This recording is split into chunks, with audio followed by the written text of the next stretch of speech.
చైతన్య రథం ప్రేక్షకులకు స్వాగతం, నమస్కారం. మాజీ శాసనసభాపతి తమ్మినేని సీతారాం మాట్లాడుతూ 40% ఓట్లు వస్తే ప్రతిపక్ష నేత హోదా ఎందుకు ఇవ్వరని గట్టిగా మీడియా నిలదీస్తున్నాడు. ఆయన మత్తి భ్రమించి మాట్లాడుతున్నాడో మత్తి ఉండి మాట్లాడుతున్నాడో అర్థం కాల. ఆయన స్పీకర్గా చేసి మొన్న 2019-2024 మధ్యలో 5 టీడీపీ ఎమ్మెల్యేలని లాగేసుకుంటే ప్రతిపక్ష హోదా పోతుంది, చంద్రబాబు నాయుడు గారికి ఆ హోదా ఉండదని ఎకసకాలాడి పరాసకాలాడాడు ఆయన. అలాంటి మతి భ్రమించిన వ్యక్తి వాళ్ళ మీడియా ముఖంగా అలా మాట్లాడటం సబబేనా అని అడిగి తెలిసిన ప్రయత్నం చేద్దాం. మన ముందు సీనియర్ పొలిటికల్ అనలిస్ట్ అంకమరావు గారు ఉన్నారు. వారిని అడిగి మన ఎన్నో విశేషాలు తెలిసిన ప్రయత్నం చేద్దాం. సార్ నమస్తే. నమస్తే రామరామన్ గారు.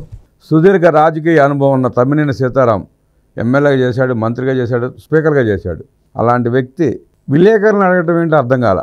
దాన్ని మీరు ఎట్లా విశ్లేషిస్తారు? ఇప్పుడు మామూలుగా ముఖ్యమంత్రిగా చేసేదానికంటే కూడా సభాపతిగా చేయటం అనేది చాలా గొప్ప విషయం.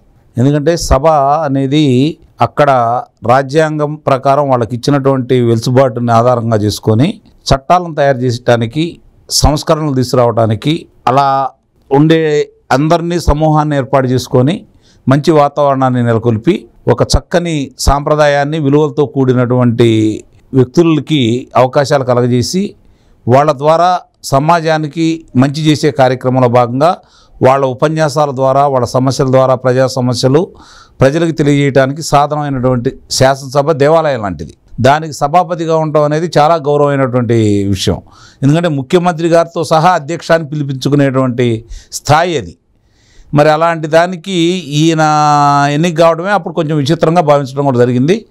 ఎన్నికైన తర్వాత ఆయన ప్రవర్తించిన తీరు, ఆయన మాట్లాడిన విధానం పలు సందర్భాల్లో మీరన్నట్టు దీని గురించి కూడా మరి ఒక సభాపతిగా ఉంటూ 4 తెలుగుదేశం పార్టీ శాసనసభ్యులు, ఒక జనసేన అంటే ఒంటరి కాబట్టి అతని ఇష్టం, దానికి అది ఎవరికి సంబంధించింది కాదు. 23 మందిలో 4 అంటే మనకి రాజీవ్ గాంధీ గారు ఒక చట్టాన్ని తీసుకురావడం కూడా జరిగింది ఆయన ప్రధానమంత్రిగా ఉండగా. ఏందయ్యా అంటే 300 మంది కనుక సభ్యులు ఉన్న దాంట్లో 200 మంది ఒకవైపు ఉంటే వాళ్ళదే, అట్లా కాకుండా అటు ఇటు కాకుండా వెళ్తే వాళ్ళకి అనర్హులో వేటేయచ్చు. దాన్ని వాళ్ళు పార్టీ యొక్క నియమ నిబంధనలు తప్పినట్టు అని చెప్పని వాళ్ళు ఆ రోజు చట్టాన్ని కూడా తీసుకురావడం కూడా జరిగింది. ఆ చట్టానికి అనుగుణంగా ఈయన అతిథులు కాదు, మిగిలిన వాళ్ళు కూడా అతిథులేం కాదు, దాన్ని అందరూ అనుసరించుకుంటూ వస్తూనే ఉన్నారు. ఇక్కడ తెలంగాణలో చూసాము, అక్కడ ఆంధ్ర రాష్ట్రంలో కూడా చూసాం. ఆంధ్ర రాష్ట్రం ఏర్పడిన తర్వాత 23 మందిని తెలుగుదేశం పార్టీ వాళ్ళు కూడా తీసుకున్నారు. ఇందుట్లో ఎవరో మినహాయింపు కాదు, వాళ్ళు 4 తీసుకున్నారు. ఈ విషయాల్లో ఎక్కడో పొరపాటు జరుగుతూ ఉండే. రాజ్యాంగపరంగా న్యాయంగా చేయాల్సిన సభాపతులు కూడా పార్టీ కొమ్ముగాయటం అనేది కొంత నిస్సందేహంగా కూడా అది మంచి సాంప్రదాయం అయితే కాదు. దాన్ని ఈయన కొంచెం ఇంకా వికృత రూపానికి తీసుకెళ్ళాడు. ఈయన మాట్లాడింది కావచ్చు, సభాపతిగా ఆయన వ్యవహరించిన తీరు కావచ్చు, వివిధ సందర్భాల్లో ఆయన వ్యక్తపరిచిన అభిప్రాయాలు కావచ్చు, ఆ హుందాతనం అయితే మాత్రం లేదు. మిగిలిన విషయాల్లో శాసనసభాపతులు ప్రభుత్వానికి కొమ్ముగాసినా వాళ్ళు మాట్లాడే దాంట్లో కొంచెం హుందాను చక్కగా ఉండేది. దానికి ఈయన ఎల్లలైతే చెరిపేశాడు. అందుట్లో ఎలాంటి సందేహం కూడా ఏం లేదు. ఈరోజు ఆయన మాట్లాడుతూ 40% ఓట్లు వచ్చినాయి, మేము ఒక్కడమే కదా ఉంది, ఇంకెవరు లేరు కదా, మాకెందుకు ఇవ్వకూడదు అని అంటున్నారు అంటే ఆయన మీరన్నట్టు ఆయన ఏ విధంగా ఉన్నాడో మనం ఆయన మానసిక స్థితి ఏంటో కూడా మనం ఆలోచించుకోవాలి. గతంలోనే ఆయన మానసిక స్థితి మీద కొంచెం అనుమానం వ్యక్తం చేసిన సందర్భాలు కూడా ఉన్నాయి చాలామంది. మరి ఇప్పుడు ఈ విధంగా మాట్లాడుతున్నారంటే వాడు ఒక పథకం ప్రకారం నడుచుకుంటూ వస్తున్నారు. మీరు గమనించండి, అందరూ ఇదే మాట మాట్లాడుతున్నారు. వాళ్ళు ఎవరు మాట్లాడినా, వాళ్ళకి ప్రతిపక్ష నేతగా జగన్మోహన్ రెడ్డి గారికి అవకాశం ఇవ్వండి అని చెప్పిన వాళ్ళు ఎవరు మాట్లాడినా కూడా అందరూ ఇదే విధంగా మాట్లాడుకుంటూ వస్తున్నారు. మాకు 40% ఓట్లు వచ్చినాయి, మేము ఒక్కళ్ళమే కదా ఉంది, మీరంతా మిత్రపక్షమే కదా, ప్రతిపక్షంలో ఉన్న వాళ్ళ మిగిలిన వాళ్ళు ఎవరు రాలేదు కదా, మేమే కదా వచ్చింది, మమ్మల్ని ఎందుకు గుర్తించరు? ఇప్పుడు వాళ్ళ వ్యూహం ఎలా ఉంటుందంటే, నా ఉద్దేశం ప్రకారం పొరపాటున వీళ్ళు కనుక ప్రతిపక్ష నేత కనుక అవకాశం ఇస్తే మాకు 40% ఓట్లు వచ్చినాయి కదా, 100లో 40% అంటే ఇప్పుడు 100% లెక్కేసుకుంటే 5 సంవత్సరాలు, 40% లెక్కేసుకుంటే 2 సంవత్సరాలు, 2 సంవత్సరాలు మా ముఖ్యమంత్రి కూడా ఇవ్వండి కూడా అడుగుతారు. అలాగే అడిగేటట్టు నిస్సందేహంగా అనుమానమే లేదు వాళ్ళు. దానికోసం అంటే జగన్ రెడ్డికి ఎలాగో ప్రతిపక్ష నేత హోదా రాదని తెలిసి ఆ వంగతో తప్పించుకోవడానికి అడుగుతున్నాడు తప్ప వచ్చే ఉద్దేశం అయితే లేదు ఆయన. అసలు ఇట్టి పరిస్థితుల్లో ఆ ప్రతిపక్ష హోదా ఇచ్చిన తర్వాత ఇది అడుగుతాడు. ప్రతిపక్ష నేతగా అతనికి అవకాశం ఇచ్చిన తర్వాత నాకు ముఖ్యమంత్రి ఎందుకు ఇవ్వకూడదని అన్నాడు. అసలు అది న్యాయస్థానంలో ఉంది, న్యాయస్థానం పరిశీలనలో ఉంది. వీళ్ళు అసలు మాట్లాడొచ్చా దాని గురించి? అందుట్లో ఈ సభాపతి అసలు మాట్లాడొచ్చా? ఇందులో సభాపతిగా చేసినటువంటి ఈయన అంటే వాళ్ళు ఏ విధమైనటువంటి వ్యక్తులు, ఏ విధంగా వ్యవహరించారు, ఇప్పుడు కూడా ఎలా వ్యవహరిస్తున్నారు ప్రజలు గమనిస్తూనే ఉన్నారు. నా వరకైతే నేనేమనుకుంటున్నానంటే వీళ్ళు ఇలానే మాట్లాడాలని కోరుకుంటున్నా. వీళ్ళలో ప్రక్షాళన రావాలని కానీ, పశ్చాత్తాపం వెలిపించాలని కానీ, ఇదిగో గతంలో మేము పొరపాటు చేసాము సరిదిద్దుకుంటాము అని వాళ్ళ నోటేమో మాత్రం రాకూడదు. వాళ్ళు ఇలానే మాట్లాడాలా. ప్రజలకి వారి మీద ఉన్నటువంటి కోపం ఏమాత్రం తగ్గకూడదు. అసలు ఆంధ్ర రాష్ట్రమే కాదు నాకు తెలిసి రాజకీయాల్లో ఇలాంటి పార్టీ అనేది ఉండకూడదు అనేది ప్రజలైతే ఒక నిర్ణయానికి వచ్చున్నారు. కాబట్టి ఆంధ్ర రాష్ట్రంలో మళ్ళీ వీళ్ళు పురుడు పోసుకోకూడదు, వీళ్ళకి బలం అయితే చేకూరకూడదు అంటే మాత్రం వీళ్ళు ఇలానే ఉండాలి, ఇలానే మాట్లాడాలి, ఇలానే ప్రవర్తించాలి. అప్పుడే ప్రజలు వాళ్ళ మీద ఉన్న కోపం ఇంకా పెరిగితే తప్ప ఏమాత్రం కూడా తగ్గదు. కాదు ఇప్పుడు కూటమి ప్రభుత్వం గుర్తుపెట్టుకోవాల్సింది ఏంటంటే గత అనుభవాలను దృష్టిలో పెట్టుకున్న తర్వాత నేను వాళ్ళకి ఇచ్చే సూచనలు ఏంటంటే మీరు అత్యుత్సాహాన్ని తగ్గించుకోండి, జగన్మోహన్ రెడ్డి నామస్మరణను మర్చిపోండి. ఆ ప్రభుత్వం వైఫల్యాలని చెప్పి మాట్లాడండి తప్ప జగన్మోహన్ రెడ్డిని పదే పదే గుర్తు చేస్తూ ప్రజలు మర్చిపోవాలని వాళ్ళు భావిస్తున్నారు. మీరు గుర్తు చేయొద్దు.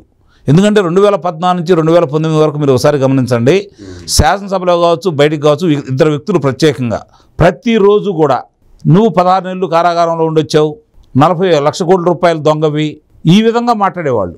ఒక రకంగా ఆ రోజు అతనికి సానుభూతి రావడానికి కూడా అది కూడా కారణం. ఈ రోజు రాదు, ఆ రోజు పరిస్థితులు అయితే వేరు. ఎందుకంటే ఆ రోజు అతను అధికారంలో ఎలా ఉంటాడో తెలియదు, అధికారం ఎలా ఎలగబెడతాడో తెలియదు, పరిపాలన ఎలా చేస్తాడో తెలియదు కాబట్టి ఆ రోజు అతను చెప్పింది నమ్మారు, ఒక అవకాశం ఇచ్చారు. ఆ అవకాశంలో అతను ఎలాంటి వాడో తెలుసుకున్నారు. కాబట్టి ఎట్టి పరిస్థితుల్లో కూడా అతను కలిసి మొగ్గు చూపరు. కానీ పదే పదే అతని గురించి మాట్లాడుతూ మేము మీకు 164 స్థానాలు ఇచ్చాం కదా, మీరు అతని గురించి ఎందుకు మాట్లాడుతుందని చెప్పి ప్రజలు అనుకునే పరిస్థితి మాత్రం మీరు తెచ్చుకోవద్దని చెప్పి అయితే నేను వాళ్ళకి మనవి చేస్తున్నాను. 11 మంది గెలిచారు సార్. వాళ్ళు శాసనసభ పక్ష నేతగా ఇంతవరకు ఎవరిని ఎన్నుకోలేదు. ఎన్నుకున్నారు జగన్మోహన్ రెడ్డి గారిని ఎన్నుకున్నారు. మరి శాసనసభ పక్ష నేతగా వచ్చి ప్రశ్నించే అవకాశం ఉంది కదా ఆయనకి. అంటే శాసనసభ నేతగానే కాదు, మామూలుగా శాసనసభ్యుడిగా కూడా అతను ప్రశ్నించే అవకాశం ఉంటుంది. మొన్న కూడా చెప్పారు కదా సభాపతి అయ్యన్న పాత్రుడు గారు, వాళ్ళు కొన్ని ప్రశ్నలు లేవనెత్తారు, సమాధానాలు వినడానికి వాళ్ళు లేరు, అడగటానికి వాళ్ళు లేరు. అంటే ఇలా సమయాన్ని వృధా చేస్తున్నారు. అంటే అక్కడ కనుక శాసనసభ నిబంధనల ప్రకారం వాళ్ళు కొన్ని ప్రశ్నలు అడిగినా లేకపోతే వచ్చి సంతకాలు పెట్టినా వాళ్ళు సభకు వచ్చినట్టేనే భావన ఒకటి ఉంది. కాబట్టి అంటే ఈ వాళ్ళ మీద అనర్హత వేడి పడకుండా వాళ్ళకై వాళ్ళు కాపాడుకోవడం కోసం ఈ విధంగా ప్రయత్నాలు అయితే చేస్తున్నారని అయితే మనం భావించాలి. గమ్మత్తుగా ఏంటంటేనండి, సంతకాలు వేస్తున్నారు, స్లిప్ల మీద ప్రశ్నలు రాసి పంపిస్తున్నారు. అది అయిపోయిన తర్వాత మొన్న 8 మంది ట్యాబులు కూడా ఎత్తుకుపోయారంట. అవునవును చెప్పారు. అంటే ఇక మనం వాళ్ళ గురించి ఏం మాట్లాడాలి, అంతకంటే మనం చేయగలిగింది ఏం లేదు. అంటే ప్రజలు ఇవన్నీ గమనిస్తున్నారు. అందుకే నేను అంటున్నాను, వాళ్ళు ఇలాంటి చేష్టలే చేయాలి, ఇలాగే ప్రవర్తించాలి నిస్సందేహంగా కూడా. మళ్ళీ దానికి సంబంధించినంత వరకు ఆ కుల ప్రస్తావన కూడా తీసుకొచ్చాడు, గమనించుకోవాలి. ఎర్రగొండపాలెం శాసనసభ్యుడు చంద్రశేఖర్ గారు. కాబట్టి ఇవన్నీ కూడా గమనించుకుంటే మరి వాళ్ళ సామాజిక వర్గాలకి అంటే ముఖ్యంగా దళితులకు సంబంధించి ఎస్సీ ఎస్టీలకు రావాల్సినటువంటి 27 పథకాలను రద్దు చేసినప్పుడు మాట్లాడలేదు. అదే పార్టీలో ఉన్నాడు, మళ్ళీ అదే పార్టీ తరపున పోటీ చేశాడు. ఇప్పుడు అక్కడ వాళ్ళ సామాజిక వర్గం అంటే మాదిగ సామాజిక వర్గం ఎక్కువ ఉన్న నియోజకవర్గంలో గెలిచాడు అతను. 600 మంది ఎస్సీ ఎస్టీ బీసీలను చంపినప్పుడు ఆయన మాట్లాడలేదు. 56,000 మంది దాడులు జరిగినప్పుడు మాట్లాడలేదు. 27 పథకాలు రద్దు చేసినప్పుడు మాట్లాడలేదు. అంబేద్కర్ విదేశీ విద్య కానుకొని తొలగించి అంబేద్కర్ గారి పేరు తొలగించేసి తన పేరు పెట్టుకున్నప్పుడు మాట్లాడలేదు. 4 సంవత్సరాల 3 నెలల కాలం వాళ్ళకి ఎలాంటి రాయితీలు ఇవ్వకుండా వాళ్ళకి అవకాశాలు లేకుండా చేసినప్పుడు మాట్లాడలేదు. బెస్ట్ అవైలబుల్ స్కూల్ని రద్దు చేసినప్పుడు మాట్లాడలేదు. 56,000 మంది మీద దళితుల మీద దాడులు జరిగినప్పుడు మాట్లాడలేదు. మీరు అన్నట్టు అన్ని 100 మంది చనిపోయినప్పుడు మాట్లాడలేదు. ఇవన్నీ మాట్లాడిన వ్యక్తి ఈరోజు ఇంకా ఆ పార్టీ కొమ్ము కాస్తూ ఆ పార్టీ తరఫున మాట్లాడుతున్నాడు అంటే ఆ పార్టీ తరఫున పోటీ చేసినప్పుడే అతనికి అలాంటివి లేవని మనం భావించాలి. నియోజకవర్గంలో ఉన్న వెలిగొండ ప్రాజెక్టుని జాతికి అంకితం చేసిన రోజు కూడా ఆయన మాట్లాడే పూర్తి చేయకుండా గుక్క నీళ్లు ఇవ్వకుండా రైతులందరిని బంధించి పోలీస్ కాపులో పెట్టుకుని జాతికి అంకితం చేసిన మహానుభావుడు జగన్మోహన్ రెడ్డి. అవును, ఆ రోజు కూడా ఆయన మాట్లాడలేదు. ఇవాళ మాట్లాడుతారు. ఇంతకంటే గొప్పగా వాళ్ళు మాట్లాడతారని, కానీ ఆ పార్టీలో ఉన్న వాళ్ళు ఎవరైనా సరే ఇంతకంటే గొప్పగా మాట్లాడతారని అయితే నేనైతే భావించట్లేదు. అంటే గతంలో ఆ పార్టీ వదిలిపెట్టి బయటకు వచ్చిన వాళ్ళందరూ ఇప్పుడు వరకు మనకు చెప్తుంది ఏంటంటే మా సొంత అభిప్రాయాలు అయితే కాదు, వాళ్ళు మాకు పంపించినవి కాగితం మీద రాసి పంపించినవి మేము చదవటం వరకే మా బాధ్యత, అంత తప్ప మాకేమీ తెలియదు, అంతకంటే ఎక్కువగానే తక్కువగానే మాట్లాడితే వాళ్ళు ఊరుకోరు అని చెప్పి చెబుతున్నారు. కాబట్టి ఇప్పుడు వీళ్ళు ఎవరు మాట్లాడినా వాళ్ళ అభిప్రాయాలు కాదనే మనం భావించాలి. అంతే కదండి, అంతకంటే వేరే ఏం లేదు. అనేక విషయాలు మనతో పంచుకున్న అంకమరావు గారికి నమస్కారాలు చెప్తూ నమస్తే.